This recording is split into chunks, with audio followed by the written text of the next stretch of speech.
اعوذ باللہ من الشیطان الرجیم بسم اللہ الرحمن الرحیم یا ایہا النبی انا ارسلناک شاہدا ومبشرا ونذیرا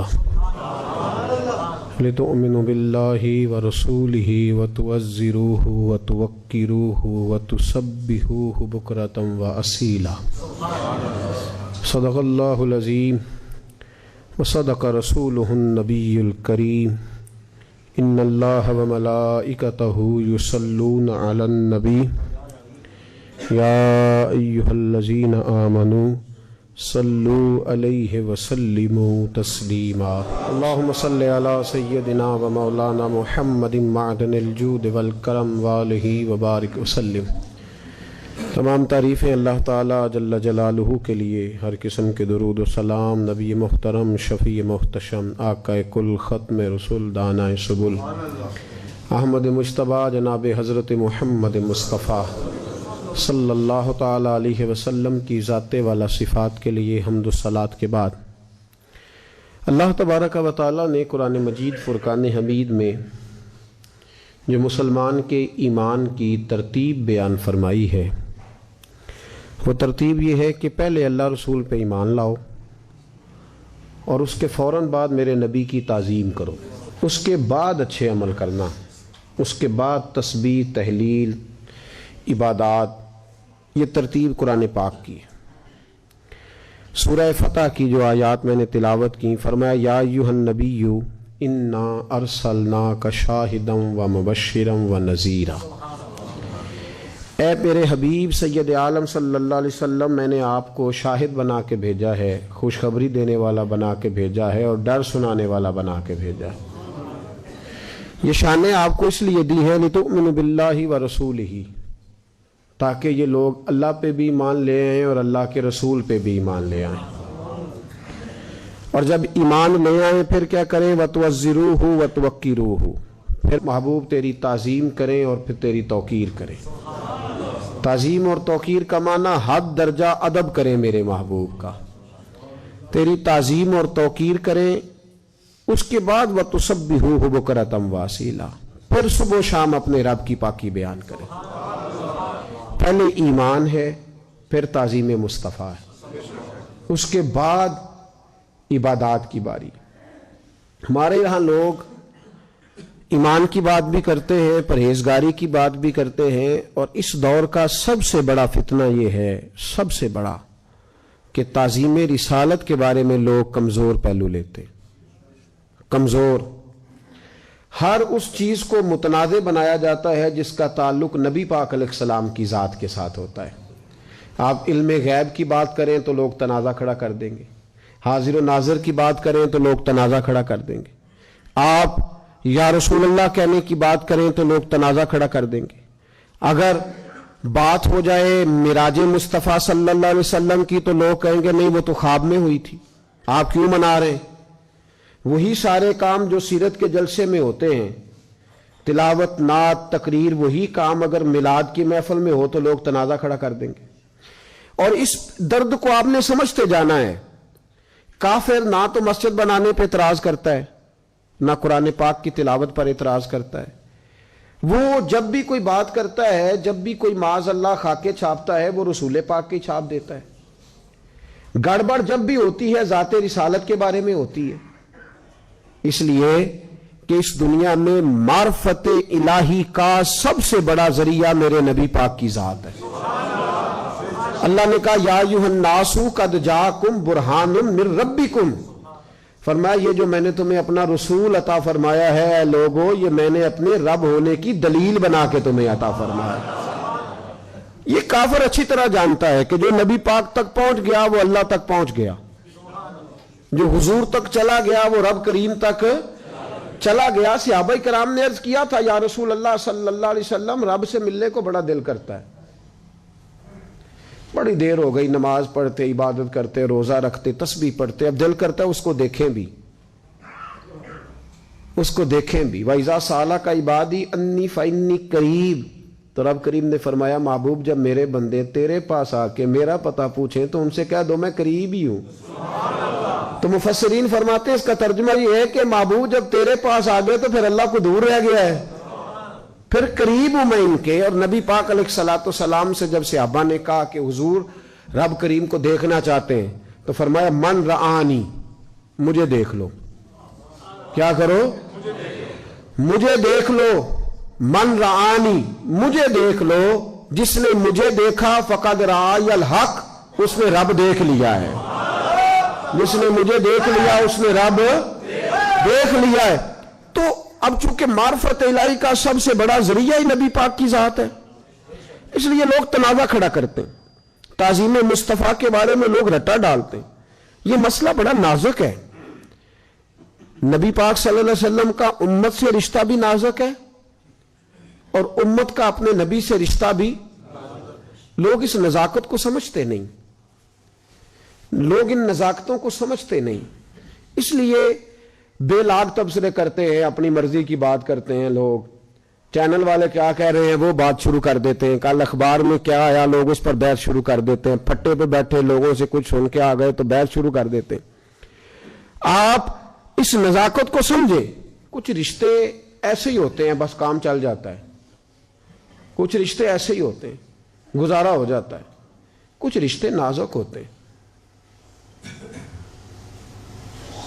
ماں کا اپنے بچوں سے رشتہ نازک ہوتا ہے۔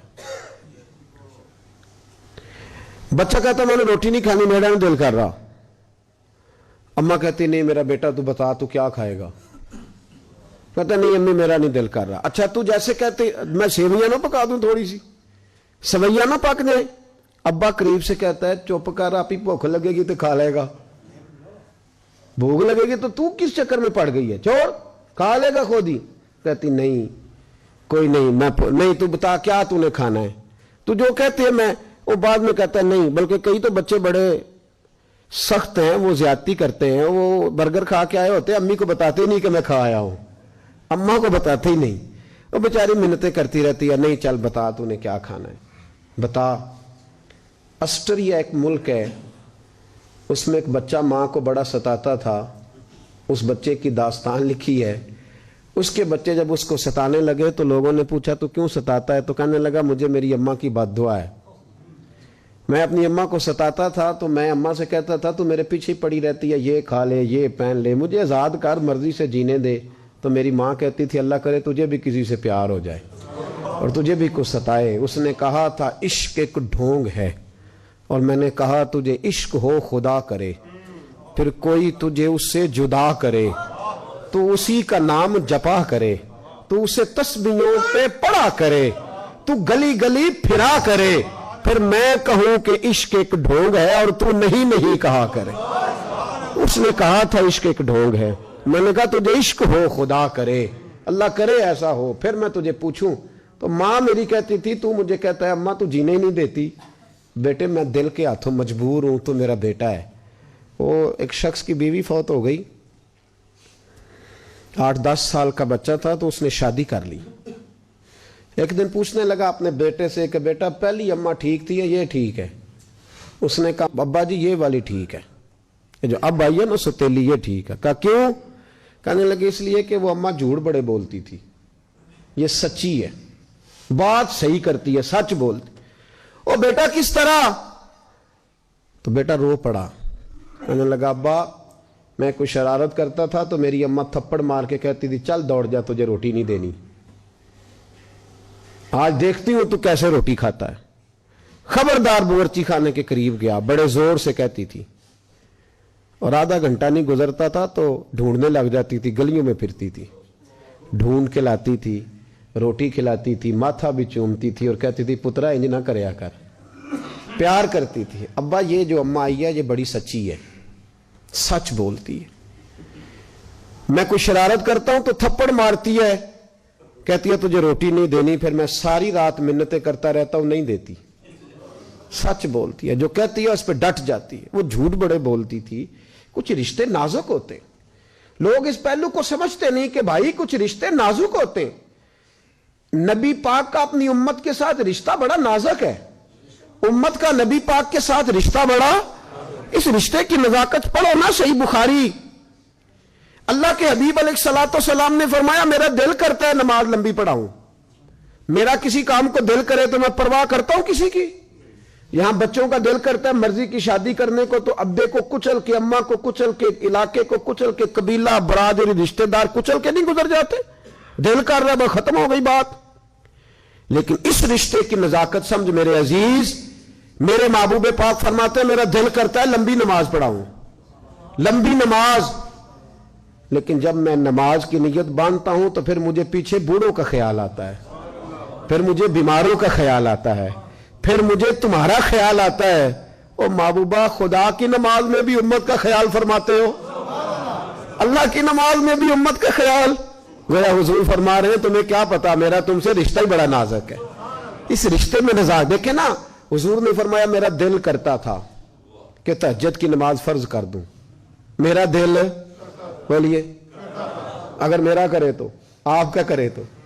حضور فرماتے ہیں میرا دل کرتا تھا کہ تہجد کی نماز فرض کر دوں پر میری امت کو تکلیف ہوگی, تھکے مزدور نہیں اٹھ سکیں گے, غریب لوگ نہیں اٹھیں گے. فرمایا میں نے اللہ کی نماز تہجد میں نے فرض نہیں کی, میں نے تمہارا خیال کیا ہے. میں نے اپنی چاہت نہیں دیکھی, گویا تمہاری نیند دیکھی ہے. دل کرتا تھا ہر وضو کے ساتھ مسواک ضروری قرار دے دوں پر میں نے اپنی چاہت نہیں دیکھی, تمہاری آسانی دیکھی. میرے بھائی نبی پاک کا رشتہ نہ دیکھیں نا. جب انسان پہ وجد طاری ہوتا ہے نا, یہ صوفیاء کچھ ایسے جملے کہہ گئے جن پر بعد میں ان سے کہا گیا جناب آپ نے اس وقت یہ بات کہی تھی, تو انہوں نے کہا یار مجھے نہیں پتا, وہ کوئی کیفیت تھی. جب اللہ کی انوار و تجلیات کی برسات ہوتی ہے نا رب کریم کے بندوں پہ تو بندہ ہوش کھو جاتا ہے. گو سنا تھا کہ آستانہ یار دور ہے, ہم نے بھی ٹھان لی تھی کہ جانا ضرور ہے, اور موقوف طور پر ہی نہیں جلوہ دید کچھ, بچ ہوش اڑ گئے جہاں پر وہیں کوہ طور ہے. کئی دفعہ پریشانی ہو جاتی ہے. تجلیات. حضرت موسیٰ علیہ السلام نے کہا رب ارنی, یا اللہ میں تجھے دیکھنا چاہتا ہوں. رب کریم نے فرمایا لن ترانی, تو نہیں دیکھ سکتا. تو دیکھ سکتا. اقبال بول پڑے, کہنے لگے تیرے عشق کی انتہا چاہتا ہوں, میری سادگی دیکھ کیا چاہتا ہوں, میرا ذرا سا تو دل ہے مگر شوق اتنا, میں بھی وہی لن ترانی سنا چاہتا ہوں. اور بڑی بزم میں راز کی بات کہہ دی, بڑا بے ادب ہوں سزا چاہتا ہوں. حضرت موسیٰ نے کہا اللہ دیکھنا ہے. فرمایا ادھر دیکھو کوہ طور پہ میری تجلی گرنے لگی ہے, اگر دیکھ چکے تو دیکھ لو گے, اگر اسے نہ دیکھ سکے تو مجھے بھی نہیں دیکھ سکتے. حضرت موسیٰ علیہ السلام نے تجلی کو دیکھا تو بے ہوش ہو گئے. خر موسیٰ صاعقہ. حضرت موسیٰ سمجھ آ رہی ہے میری بات. اور بڑی دیر کے بعد تجلی دیکھی, وہ بھی کوہ طور پہ, بے ہوش ہو گئے. دیر کے بعد آنکھ کھلی تو کہنے لگے استغفر اللہ, استغفر اللہ, استغفر اللہ. یہ لفظ کہنے لگے. ایک تجلی گری, کوئی ہوش نہ رہا, لیکن میرے اور تیرے رسول نے جاگتی آنکھوں سے اپنے رب کا دیدار کیا. ابن یعقوب کو اللہ نے صورت بخشی, ید بیضا کی کلیم اللہ کو نعمت بخشی, ہر نبی کو کوئی عزت کوئی عظمت بخشی, اور میری سرکار کو بے پردہ زیارت بخشی. نبی پاک صلی اللہ علیہ وسلم نے جاگتی آنکھوں تھے, ما زاغ البصر وما طغى, کھلی آنکھوں سے دیکھا. اور حضور فرماتے ہیں میرے آگے بھی نور تھا, پیچھے بھی نور تھا, دائیں بھی نور تھا, بائیں بھی نور تھا. ان جلووں میں محبوب گم ہو گئے. اس وقت رب کریم نے کہا محبوب کوئی بات کر. جہاں دنیا بے ہوش ہو جاتی ہے ایک تجلی دیکھ کے, کھلی آنکھوں سے جلوے دیکھے, لیکن امتی تیری قسمت پہ لاکھوں سلام, تجھے قدر ہی نہیں تیرا رشتہ کتنا نازک ہے. جلووں میں گم محبوب سے رب نے کہا محبوب کوئی بات کر. تو حضور بھولے نہیں, ان جلووں میں بھی حضور نے سینہ کھول کے کہا یا اللہ میری امت پہ رحم فرما, رب حبلی امتی. یا اللہ ان جلووں میں جہاں حضرت موسیٰ جیسے بے ہوش ہیں, کس کو دیکھا یہ موسیٰ سے پوچھے کوئی. آنکھ والوں کی ہمت پہ لاکھوں سلام, آنکھ والوں کی ہمت پہ, بولیے بولیے, آنکھ والوں کی ہمت پہ لاکھوں سلام. میرے نبی پاک, یہ رشتہ نازک ہے. تحقیق آپ کر لیجئے گا, لیکن میں کوشش کرتا رہا ہوں کہ مجھے کہیں یہ فکرہ مل جائے، پر ملا نہیں۔ حضرت عیسیٰ کو پیار ہے نا اپنی امت سے، کبھی آپ نے سنا ہے کہ اپنی امت کی قبروں میں بھی آئیں گے؟ حضرت موسیٰ، جناب نوح علیہ السلام، حضرت ابراہیم، لیکن یہ بھی تیرے اور میرے نبی کا پیار ہے، یہ بھی تیرے اور میرے رسول کا پیار ہے کہ تیرے پیار کرنے والے تجھے چھوڑ آئیں گے، جڑے کہندے سی مران گے نال تیرے، آج انہاں بھی باریاں ماریاں نہیں۔ وہ باریاں کیڑی ہوندیاں؟ وہ جب سلیٹیں رکھتے ہیں نا اس طرح کر کے سلیٹیں، تو اس کے اندر چھوٹا چھوٹا سوراخ رہ جاتا ہے تو اس پہ روڑے رکھتے ہیں، اس کو شاعر نے باریاں کہا ہے۔ جڑے کہندے سی مران گے نال تیرے، اج انہاں بھی باریاں ماریاں نہیں۔ جڑے ترس دے سن دید نو دنے راتی، اج انہاں بھی بازیاں ہاریاں نہیں۔ جدوں خزانے باغ وچ وال کھولے، پنچھی اڈ گئے مار اڈاریاں نہیں۔ کسے چلی دی ذرا نہ پیش چلی، باواں موت نے جدوں کھلاریاں نہیں۔ محمد بوٹیا جھوٹا ہی جگ سارا، سچیاں مدینے والے دیا یاریاں، جھوٹا ہی جگ سارا سچیاں مدینے والے دیا۔ میرے محبوب پاک سارے تجھے چھوڑ کے آ گئے، چھوڑ کے آ گئے، اور قبر میں جیسے ہی تیری آنکھ کھلی سامنے حضور کے جلوے نظر آنے لگے سامنے۔ اور میرے نبی پاک علیہ السلام نے فرمایا، البدایہ والنہایہ میں موجود ہے، فرمایا میرا ظاہری طور پہ تمہارے بیچ رہنا بھی تمہارے لیے بہتر، اور میرا قبر میں جانا بھی تمہارے لیے بہتر۔ یا رسول اللہ یہاں رہنا تو سمجھ میں آتا ہے، وہاں بھی بتا دے۔ کبھی کسی ضعیف روایت میں بھی نہیں پڑھا کہ اماں قبر میں جا کے بچوں کے لیے دعا کرے گی، نہیں پڑھا، لیکن میرے نبی پاک علیہ الصلوۃ والسلام نے فرمایا میرا جانا اس لیے بہتر ہے کہ میں جب قبر میں پہنچوں گا نا تو تمہارے اعمال مجھ پر پیش ہوں گے، اگر اچھے ہوں گے تو میں سجدہ شکر ادا کروں گا، اور اگر مجھے پتا چلا کہ قبر میں کہ فلاں کے اعمال غلط ہیں تو فرمایا میں قبر میں بھی اس کی بخشش کی دعائیں مانگوں گا۔ اتنا نازک رشتہ، اتنا نازک رشتہ نبی پاک کا امت کے ساتھ۔ اور سنو حدیث، میرے محبوب نے فرمایا قیامت کے دن اللہ نبیوں کے لیے نور کے ممبر بچھائے گا، اللہ نور کے ممبر بچھائے گا انبیاء کے لیے۔ خدا کے عرش کے ساتھ نبیوں کے ممبر ہوں گے، حضرت موسیٰ، حضرت داؤد، حضرت عیسیٰ، حضرت ابراہیم، جناب اسماعیل، جناب یوسف، جناب یعقوب علیہ السلام، تمام نبی ممبروں پہ بیٹھیں گے۔ حضور آپ کا ممبر نہیں ہوگا؟ فرمایا میرا تو قریب ہوگا سب سے، لیکن ہوگا خالی۔ حضور کیوں؟ فرمایا باقی ممبروں پہ بیٹھے ہوں گے، میں سجدے کر رہا ہوں گا، میں سجدے کر رہا ہوں گا، سجدے، یا اللہ انہیں معاف کر دے، یا اللہ ان سے درگزر فرما۔ امتی اصل میں سمجھا ہی نہیں آج تک، یہ کمزوری دکھاتا ہے، ذات رسالت کے بارے میں کمزوری، حضور کی ذات کے بارے میں کمزوری دکھاتا ہے۔ اسلام آباد میں کچھ لوگ بیٹھے ہوئے، لوگ پھٹے سے تبصرہ سن کے آتے ہیں تو آ کے چوک میں کرنا شروع کر دیتے ہیں۔ کسی اینکر پرسن کا جس کی 2.5 لاکھ روپیہ تنخواہ ہے اور جس کو گورنمنٹ نے فون کیا ہے کہ اگر ہمارے حق میں نہ بولا تو لائسنس کینسل ہو جائے گا، اس کی بات سن کے آتے ہیں تو لوگ آ کے تبصرہ کرتے ہیں۔ دیکھو کسی شخص کے طریقہ کار سے آپ اختلاف کر سکتے ہیں، لیکن اس کے مطالبے سے اختلاف، کسی کے طریقہ کار سے، لفظوں کے چناؤ سے کوئی بندہ اختلاف کر سکتا ہے، لیکن اس کے مفاہیم سے، معنی سے اختلاف کر سکتا۔ میں نے بہت پہلے کہا تھا جب یہ مسئلہ چھڑا تھا، میں نے کہا تھا کہ اشتعال اس پاکستان کے اندر عوام نہیں پھیلاتی، اشتعال حکومتیں پھیلاتی ہیں۔ ختم نبوت کا مسئلہ حل ہو چکا تھا، کھڑے پانی میں پتھر کس نے پھینکا؟ بول کے بتائیں، بول کے نہیں، سارے بولے، کس نے کھڑے پانی میں پتھر پھینکا؟ تو پتھر پھینکو گے تو پانی میں اشتعال نہیں پیدا ہوگا؟ پانی جو کھڑا ہے تو کیوں پتھر پھینکتے ہو؟ پہلے لوگ یہ تباہی کرتے ہیں۔ میں لاہور تھا 2-4 دن پہلے، وہاں بھی مجھ سے سوال ہوا، پچھلے ہفتے میں کراچی 2 دن کے لیے گیا تو وہاں بھی کچھ لوگوں نے مجھ سے یہ سوالات کیے، کہنے لگے جی کیوں، جب مسئلہ حل ہو گیا تو میں نے ایک نوجوان سے میں نے کہا ایک آدمی تیرے گھر کے اندر گھس کے، اگر تیرے گھر کے اندر گھس کے 1 لاکھ روپیہ چرا کے لے آئے اور جب شور اٹھے تو وہ کوئی غلطی ہو گئی تھی، رکھ تو دیے دوبارہ پیسے واپس، تو اس کو معافی دے دینی چاہیے نا؟ تو دے دینی، چپ جو کر گئے ہو، کیا خیال ہے آپ کا؟ مل جائے گی معافی؟ تو انہیں راکھتے چھڑنے پیسے ہوتے. کہہ بھی رہا ہے غلطی ہو گئی. لڑائی کس بات کی؟ جرم. ہاں کیسی بات؟ جرم. دیکھیں نا میرے رسول کریم سید عالم نور مجسم صلی اللہ علیہ وسلم کے سامنے آ کے صحابی نے کہا حضرت اسامہ بن زید نے حضور فلانے قبیلے کی عورت نے چوری کی, آپ نے ہاتھ کاٹنے کا حکم دیا ہے. حضور نیا نیا انہوں نے کلمہ پڑھا تو مہربانی کریں سزا نہ دیں, آپ تھوڑی موخر کر دیں سزا, حالات صحیح نہیں ہے. اب سزا موخر کر دیں, وہ غلطی مان رہے. تو نبی پاک صلی اللہ تعالی علیہ وسلم کے بڑے محبوب تھے حضرت اسامہ بن زید. حضور نے فرمایا اسامہ چپ کر جا, سزا بڑی ضروری ہے, اسے ملے گی. کہ حضور وہ میری سفارش ڈال رہے. فرمایا چپ کر, تو اس کی بات کرتا ہے. اگر میری بیٹی فاطمہ بنت محمد بھی چوری کرتی تو میں ہاتھ کاٹ دیتا.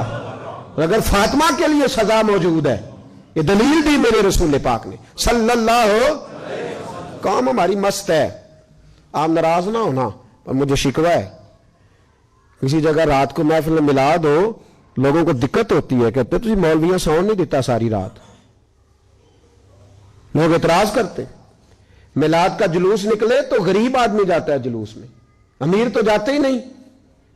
لیکن کل الیکشن آ جائے, سب سے بڑا چودھری سب سے آگے ہوگا جلوس میں, سب سے بڑا زمیندار جاگیردار سب سے آگے ہو کے نعرے لگائے گا.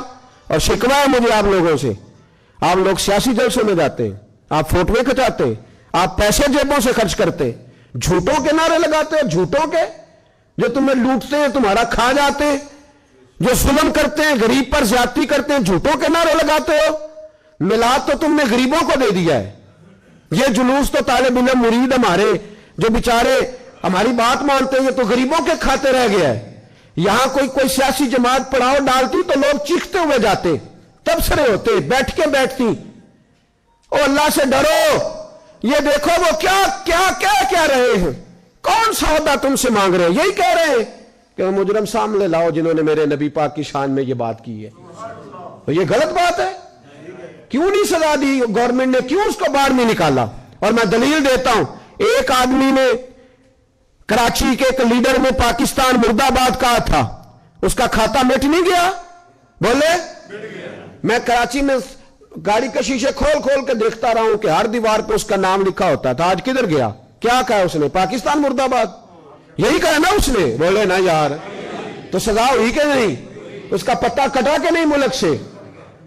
تو جو پاکستان زندہ باد نہ کہے, اگر اس کا پتہ کٹ جاتا ہے تو جو تاجدار ختم نبوت زندہ باد نہ کہے, اس پر کیوں نہیں فتویٰ لگایا جاتا؟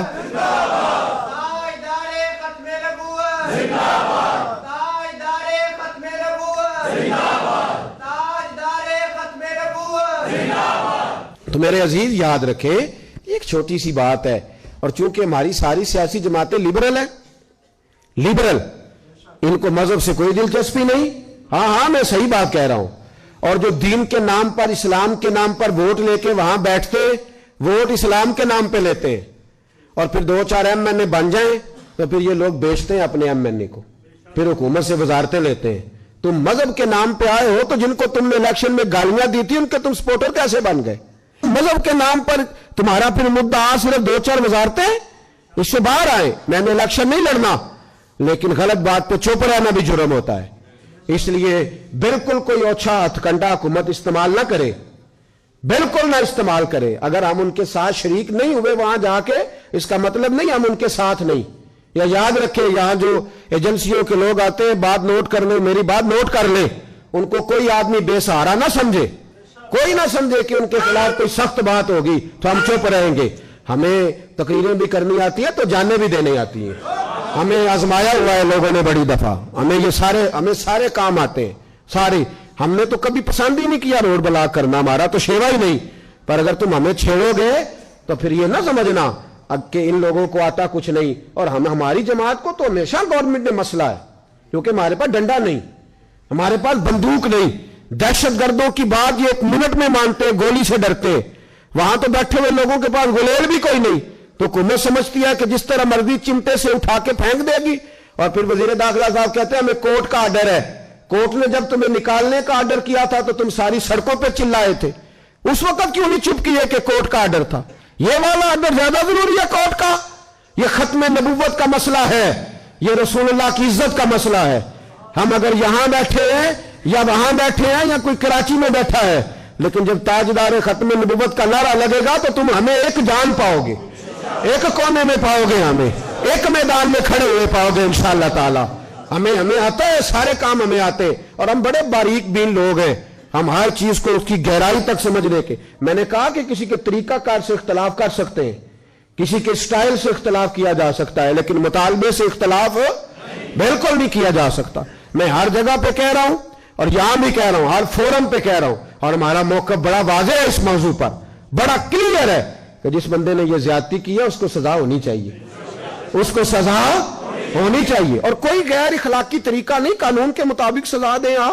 آپ نے دی نہیں کراچی کے لیڈر کو سزا، اس نے پاکستان کے خلاف بات کی تو سزا دی نہیں، اس کا پتہ نہیں کاٹ دیا، تو لائے ان لوگوں کو سامنے کھڑا کریں، اسے سزا دیں۔ اینکر منہ کھولتے ٹی ویوں پہ بیٹھے ہوئے، بھائی مولوی کو منع کرتے ہو سیاست پہ بات نہیں کرنی، تو سیاستدان کو کیوں منع نہیں کرتے کہ تم نے دین پہ بات نہیں کرنی؟ اسے کیوں نہیں منع کیا جاتا؟ اس کو عام اجازت ہے۔ اینکر پرسن ٹی وی پہ بیٹھ کے کہتے ہیں نبی پاک نے معاف کیا، نبی پاک نے معاف کیا۔ ہاں معاف کیے، بڑا معاف کیے، لیکن نبی پاک نے معاف کیا، جناب عمر نے معاف کوئی نہیں کیا، حضرت علی نے معاف نہ کوئی نہیں کیا، حضرت ابو بکر نے معاف، عثمان غنی نے معاف۔ کچھ کافر تھے نبی پاک کے بے ادب، فتح مکہ ہوا تو وہ بھاگ گئے، ان کو مکے کے مشرکین نے مشورہ دیا تم ہو نبی پاک کے گستاخ، چہرے پہ پردے ڈال کے چھپ چھپا کے نبی پاک تک پہنچ جاؤ، اگر تو حضور تک چلے گئے تو بچ جاؤ گے، علی کے ہتھے نہ چڑھ جانا کہیں، نبی پاک تک پہنچ گئے تو بچ جاؤ گے، عمر کے ہتھے نہ چڑھ جانا، خبردار کہیں تمہارا سامنا خالد بن ولید سے نہ ہو جائے، ڈرنا کہیں سعد بن ابی وقاص سے سامنے، وہ کاٹ دیں گے تمہیں، کاٹ ڈالیں گے، اس لیے کہ وہ ہر شے برداشت کرتے ہیں، مصطفیٰ کی بے ادبی برداشت نہیں کرتے۔ یاد رکھیں، یہ پہلے جذبات سے کھیلتے ہیں، پہلے تماشا ڈالتے ہیں، پھر اس کے بعد کہتے ہیں ہو غلطی ہو گئی، مولوی کیوں نہیں جان چھوڑ رہے؟ اچھا پہلے کہا تھا غلطی ہوئی نہیں، پھر اس کے بعد کہا نہیں ہوئی ہے اور ہم نے صحیح، تو بالکل ٹھیک ہے، چور چوری مانتا ہے تو سزا بھی لینا، آئین کے مطابق وہ اتنی سی بات ہے، اس میں رٹے والی کون سی بات؟ صحابہ میں سب سے ٹھنڈی طبیعت حضرت ابو بکر صدیق کی ہے، سب سے ٹھنڈی، کچھ بھی ہو گیا ابو بکر بولے نہیں۔ لیکن ایک دن ان کے والد آئے نبی پاک کے دروازے پہ، بوڑھے تھے، نابینا تھے، سفید داڑھی تھی، آ کے کھڑے ہو گئے، حضور نے فرمایا ابو کا آفا کیسے آئے ہو؟ کہا آج تو حد ہو گئی ہے، مجھے ابو بکر نے تھپڑ مارا ہے۔ صحابہ کہتے ہیں جتنے لوگ کھڑے تھے سب کہنے لگے یہ ہو نہیں سکتا، ابو بکر یہ کر نہیں سکتے، اس لیے کہ ان کو تو حضرت عمر تک جانا ذرا مشکل ہے، لیکن جناب صدیق اکبر کی تو بچے بچے ان تک پہنچ سکتا ہے، تو ٹھنڈے مزاج کے حلیم بردبار آدمی ہو نہیں سکتا۔ لیکن جب انہوں نے کہا تو نبی پاک خاموش ہو گئے، حضور نے فرمایا چلو ابو بکر کو بلاؤ، بلایا جناب صدیق اکبر کو، یوں ہاتھ باندھ کے کھڑے ہو گئے، حضور نے فرمایا ابو بکر تو نے باپ کو مارا ہے؟ چپ۔ تھوڑی دیر کے بعد پھر فرمایا ابو بکر لوگوں کو یقین نہیں آ رہا کہ تم نے ایسا کیا ہے، لوگوں کو امید نہیں تھی، باپ کو مارا ہے؟ پھر چپ۔ تیسری دفعہ محبوب نے پھر اشارہ کیا، فرمایا بولتا کیوں نہیں؟ جناب صدیق اکبر نے سر اٹھایا تو آنسوں کے قطرے داڑھی پہ گر رہے تھے، جناب صدیق اکبر نے سر اٹھایا تو رو رہے تھے، عرض کرنے لگے حضور باپ سے کہیں تلوار پکڑے اور میرے ٹکڑے ٹکڑے کر دے، یہاں کٹ جاؤں گا، باپ کے آگے بولوں گا نہیں، اسے کہو مجھے کاٹ ڈالے مار ڈالے پر آپ کے بارے میں بات نہ کرے۔ حضور آج اس نے آپ کے بارے میں بات کی ہے، آپ کے بارے میں، حلیمیہ اپنی جگہ پر میرا عشق بڑا غیرت مند ہے۔ حضور وہ بردباری اور جگہ پہ ہے، وہ میری ذات کے لیے آپ کے لیے نہیں ہے۔ یا رسول اللہ صلی اللہ علیہ وسلم آج اس نے آپ کے بارے میں بات کی، شکر کرے میرے ہاتھ میں تلوار نہیں تھی، ورنہ آج باپ کی گردن کٹتی اور میں لوگوں کو بتاتا ہمارے نزدیک صرف وہ بندہ بچے گا جو نبی پاک کا وفادار ہوگا، دوسرا کوئی بچ سکتا؟ کیا کہہ گئے خواجہ غلام فرید اور عادی کر گئے، کہنے لگے تن تندور ہڈاں دا بالن اسی ہاواں نال تپایا ہے، کپ کپ مکیاں پیڑے کیتے اتوں عشق پلے تھن لایا ہے، تن دی ہانڈی تے من دا سالن اتو لون صبر دا پایا ہے غلام فریدہ وے میں ساری تیری غلام فریدہ میں ساری تیری تینوں وجہ یقین نہیں آیا کہ حضور اسے کہے آپ کے بارے میں بات نہ کرے. اور ایک بات تو مجھے کبھی بھولتی نہیں زندگی میں کبھی نہیں بھولتی. امیر ملت بانی پاکستان پیر سید جماعت علی شاہ صاحب امیر ملت رحمت اللہ تعالی علیہ ارشاد فرماتے کہ جب تحریک پاکستان چل رہی تھی نا تو ہم تقریریں کرتے تھے کہ پاکستان میں نبی پاک کا نظام آئے گا. اس وقت تو یہی بتایا گیا تھا نا کہ پاکستان کا مطلب کیا لا الہ الا اللہ محمد رسول اللہ صلی اللہ علیہ وسلم. یہ تو بعد میں آ کے انہوں نے کبھی جمہوریت تو کبھی کچھ نئی باتیں چھیڑی ہیں. تو کہتے ہیں ہم پاکستان کے حق میں تقریریں کرتے تھے تو ہندو پنڈت پاکستان کے مخالف بولتے تھے تو ہندوؤں کا جلسہ ہو رہا تھا. ہندو ہی تھے سارے مسلم کوئی نہیں تھا. اس جلسے کے اندر نا کسی ہندو نے معاذ اللہ حضور کے نظام پر بات کرتے اٹھتے کہہ دیا کہ حضور کا نظام تو سخت ہے ہاتھ کٹیں گے گردنیں کٹیں گی معاذ اللہ. اور اس نے کوئی ایسا لفظ بول دیا جو بے ادبی کا تھا گستاخی کا. وہاں کوئی مسلمان نہیں تھا. ایک سائیں بیٹھا تھا اور دوری ڈنڈے والے نہیں ہوتے دوری ڈنڈے والے سائیں وہ کئی رنگوں کا ڈنڈا ہوتا ہے اس کو کیا کہتے ہیں متیر. جی وہ متیر بڑی لمبی اس کے پاس تھی. دوری ڈنڈا وہ کہیں بیٹھا تھا دور کوئی اپنے کام لگا ہوا تھا. اس کے کانوں میں آواز گئی تو جو ہے میری بات پر اس کے کانوں میں آواز گئی تو ڈنڈا لے کے نا کہیں پیچھے سے چڑھ گیا پیچھے سے سٹیج پہ. کسی نے روکا بھی نہیں کہ سائیں اس نے کیا کرنا ہے. تو وہ سائیں کہتا ہے میں نے مارا ایک ہی پر مارا پورے زور سے مارا سر میں اور جب مارا تو بندہ ڈھیر ہو گیا پکڑ لیا اس کو. سائیں کو جیل ہو گئی. امیر ملت کہتے میں جیل میں ملنے گیا.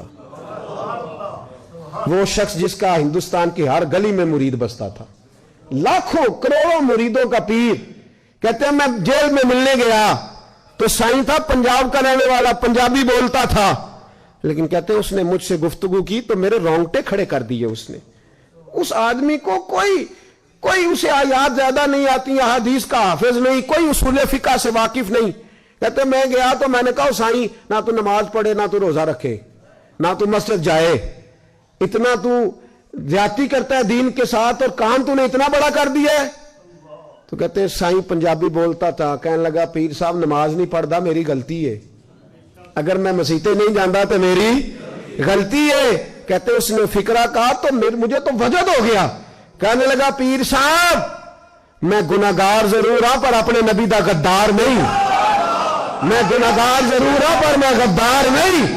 یہ کیسے ہو سکتا ہے یہ کیسے ہو سکتا ہے میرے سامنے ہی کو میرے نبی کے بارے میں بات کر جائے.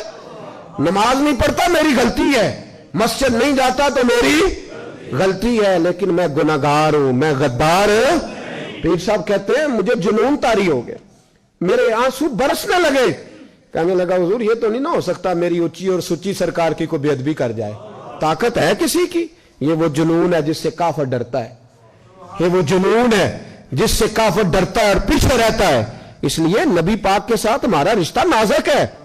اس رشتے کو کوئی چھیڑنے کی کوشش نہ اس کو چھیڑنے کی کوشش نہ کرے. میں نے پہلے بھی کہا تھا تم نے بڑے بڑے ظلم کیے بڑی تم نے زیادتیاں کری بڑا لوٹا اور یہ سارے ایک ہی لوگ ہیں کبھی اس پارٹی میں کبھی اس پارٹی میں.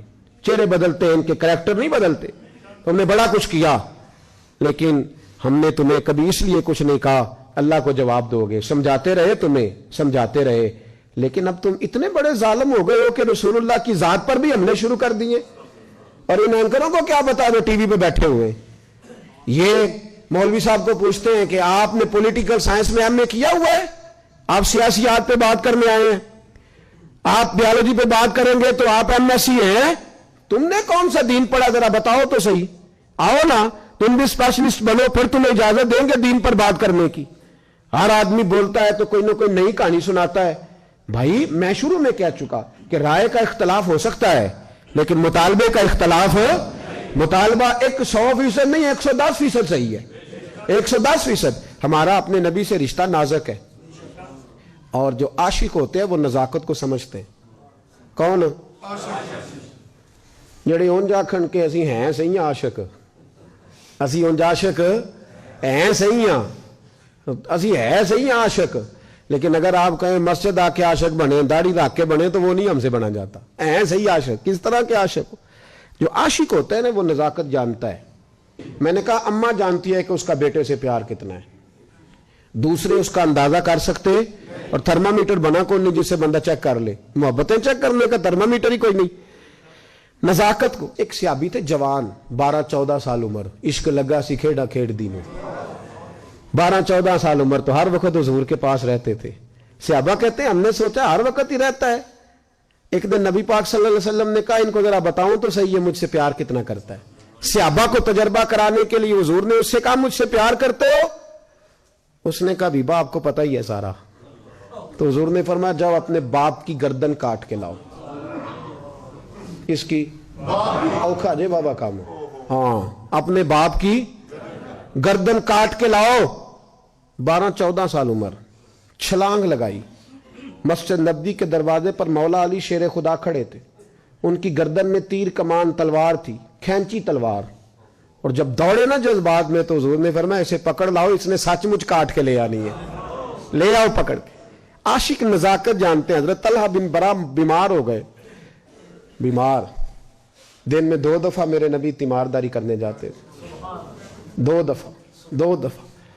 اللہ کرے وہ بیماری میں ہی آ جائے. چر ہویا مینو ترلے لیندیاں, کدی موڑ میرے ول واگاں, خواب میری وچ ایک وار جیاویں میں ساری عمر نہ جاگاں.